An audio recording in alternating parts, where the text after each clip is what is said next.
If someone would ask me what are the top 7 mistakes that prevent wealth, what are the mistakes that I made or that most people make, and that when I fixed them, it had a major impact on my financial reality, this is what I would tell them.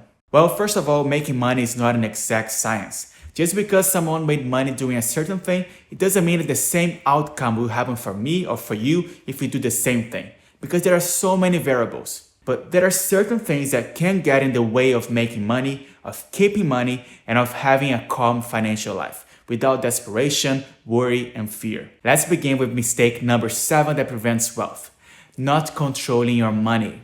Money doesn't like confusion, anxiety, or desperation. And most of that actually comes from not knowing how much money you have, how much money you will get, if you'll be able to pay your bills, if you're spending too much, if you can afford what you want to buy, if you're saving enough, if you're investing enough, and so on. But there is a very simple solution for that. And when I implemented this, my life changed in a few months. I created rules for how I manage my money. I first learned this method from the book Profit First and from T. Harv Eker. First, I divided my money into different buckets. I created several bank accounts, and when I get paid, I immediately send the money to my different accounts in the following way. The first account is my essential expenses account. This account gets 55% of my income. That's what I use to pay rent, electricity, food, and all the essential things in my life. Another account is my investing account. This account gets 10% of my income, and I use it to invest. The next account is my savings account, which gets 10%. The next account is my education account, where I can buy courses, mentorship, and programs that will help me make more money. The next account is my donations account, which gets 5%, and I make donations to my favorite charities. And the last account is my fun account, where I send 10% of my income every month to do whatever I want, to go out, to travel, or to do anything I want without feeling guilty or worried. Now, the percentage that each account gets matters less than actually having them.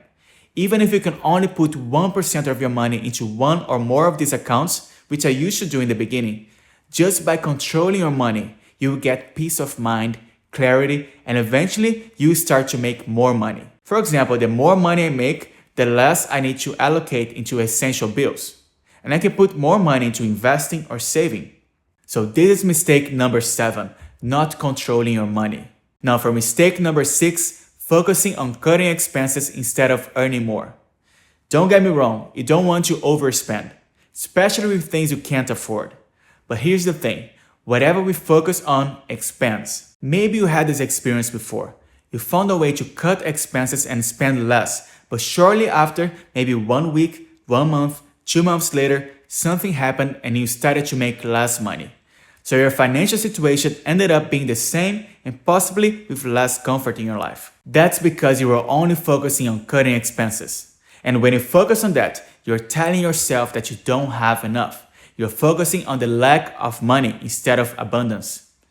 Your mind will be looking for ways to cut expenses instead of taking advantage and creating opportunities to make more money. Of course, you should avoid spending too much unnecessarily, and you should review your expenses at least once a month for optimization.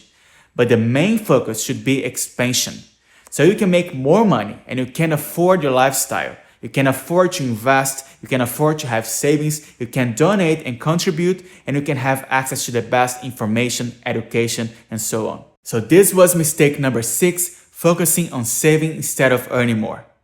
And now for mistake number 5, spending more than reasonable in different areas. That brings us back to the 7th mistake, not controlling your money. If you have your money rules, meaning that you know how much you should spend on each area, you can now optimize your budget. For example, if I like drinking beers and partying, and I spend 20 or 30% of my income on this, I would probably know that that's too much, right? So what I should do, I should find ways to spend less so I can distribute my money better.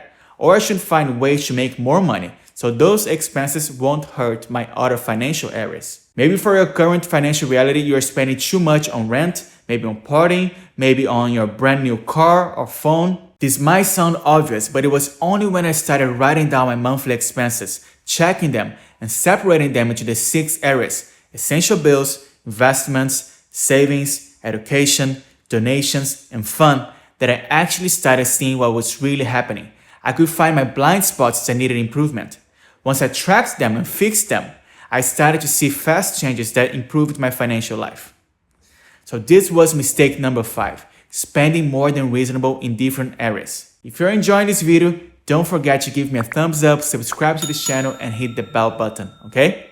Now for mistake number 4, spending too much time around negative people and people that are not where you want to be.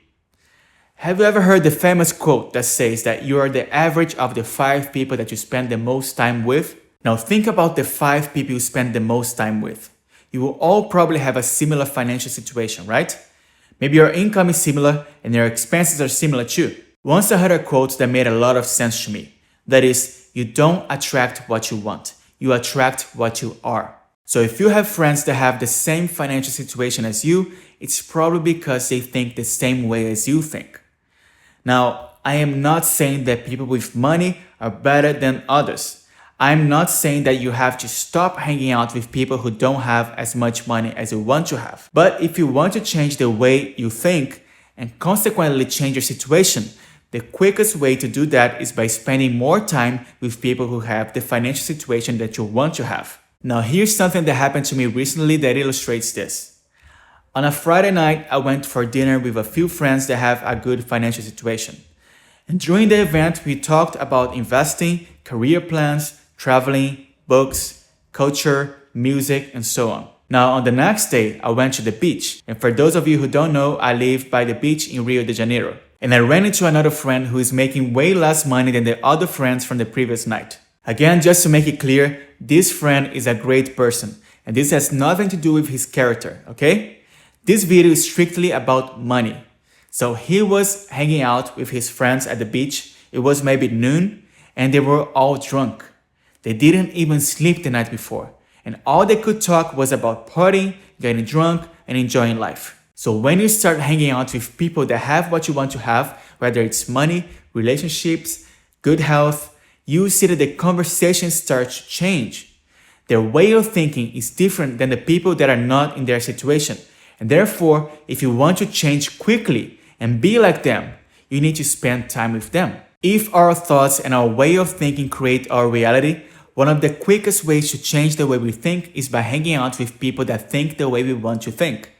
So this was mistake number 4, spending too much time around negative people and people that are not where you want to be. Now for mistake number 3, not investing in education. If there's one thing that the rich have in common, is that they value knowledge.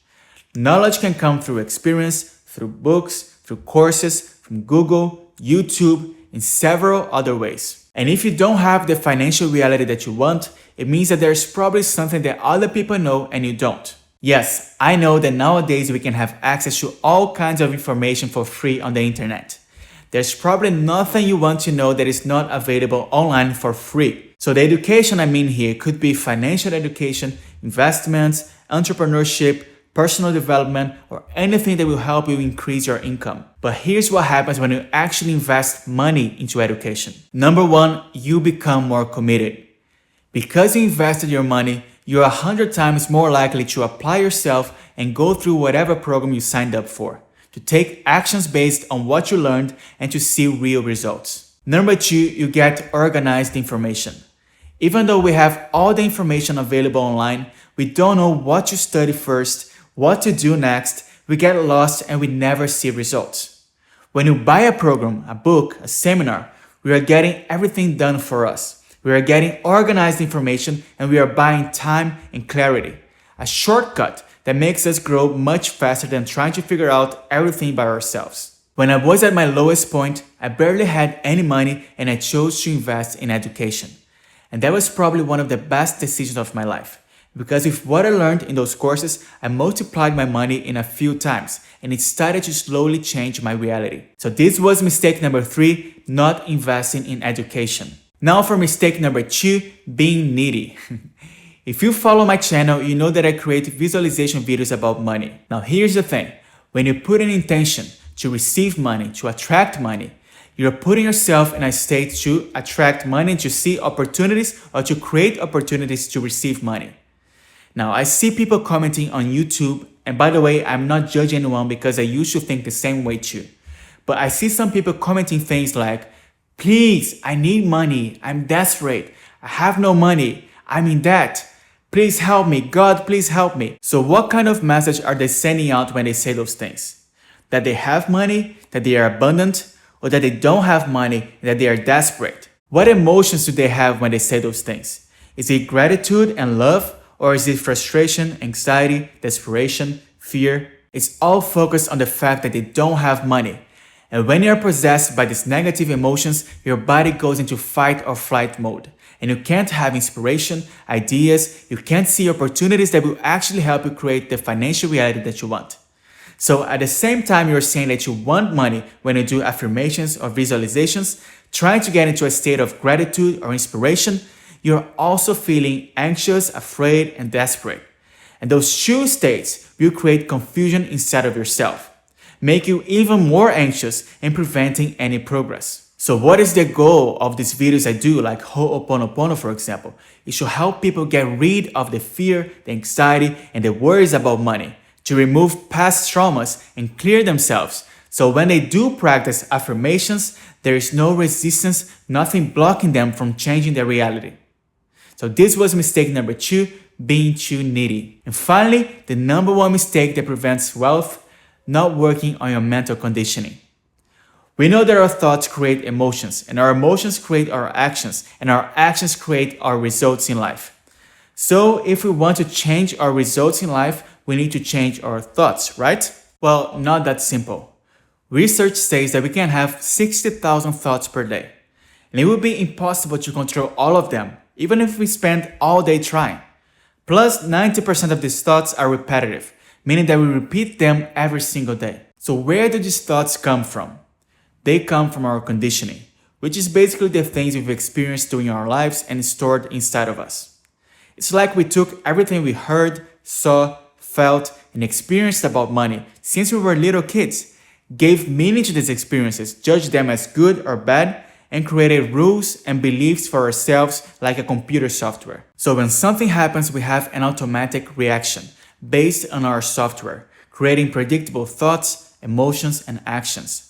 That's why we keep on having the same results over and over. When you're presented with new opportunities, you probably always react in the same way and have similar thoughts because of everything you heard, seen, and experienced about money before. If you heard from your parents that money is the root of all evil, if you heard that rich are corrupt, or if you've seen people fighting about money or your parents fighting about money, you might have certain beliefs about money that even if you're not aware or if you don't remember them, they are still creating your financial reality. So not changing the mental conditioning is the number 1 mistake that prevents wealth. And the first step to change is simply noticing them, being conscious about them. That's when you start to distance yourself from them and choose to think and act differently when presented with these situations. So these are the 7 mistakes that prevent wealth. Now comment down below and let me know if you also make one or more of these mistakes, or if you don't. And let me know what changes you're going to make from now on. If you enjoyed this video, please like it and subscribe to this channel, hit the bell button so you're notified about my next videos, and click the share button to send this video to your friends. Hopefully this information can help more people. See you soon, bye.